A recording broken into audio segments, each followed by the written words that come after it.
What's up guys, and welcome back to the channel. My name is Brilliant.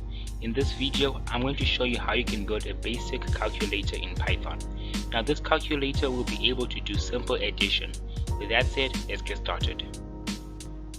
So the first thing that you're going to do is create a new file in whatever text editor you choose. So the first thing that we're going to do is create a variable, and we're going to call it num1, and we're going to set the variable equal to input, and in quotation marks we're going to type enter a number. I'm going to copy this line and paste it over here. I'm going to change the variable from num1 to num2, and I'm going to change the question to enter another number. I'm going to create another variable, and I'm going to call it answer. In this variable I'm going to call out num1 plus num2. I'm going to create a print statement, and in this print statement I will assign the variable answer. Now this program might seem overwhelming, but I'm going to explain what's going on.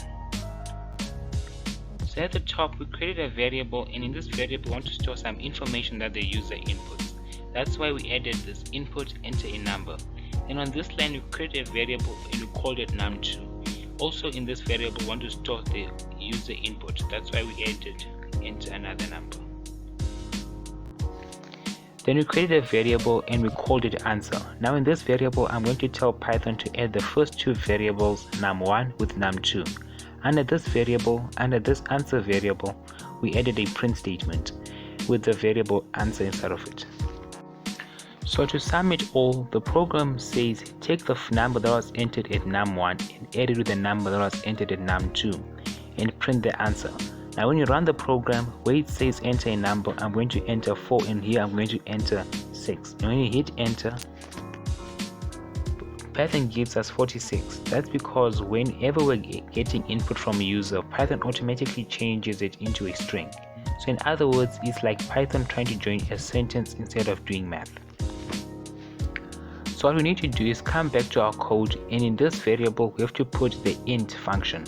So basically what this does is going to change the user input into a number instead of a string. Now when you run our code and I enter 6 and 7, it will give us 13. But now we have another problem. When you run this file again, and this time we enter decimal numbers like 4.4 and 3.2, we get an error message telling us that the int function can't handle these decimal numbers. So what we have to do is come back to our code, and this time instead of saying int, we're going to say float. And what this does, it changes the user input into a decimal. Whenever we run the program and enter 4.4 and 3.2, it gives us 7.6. and a lot of numbers after that. And the cool thing about this float function is that it can handle integers as well. So when we rerun this program and enter 4.4 and 5, it gives us 9.4. Well, that concludes this video. I hope you learned something or enjoyed the video. If you have any constructive criticism or any questions, comment it below. Don't forget to like and subscribe. Turn on post notifications to know when I post a new video. Until next time, my name is Brilliant, and I'll see you in the next one.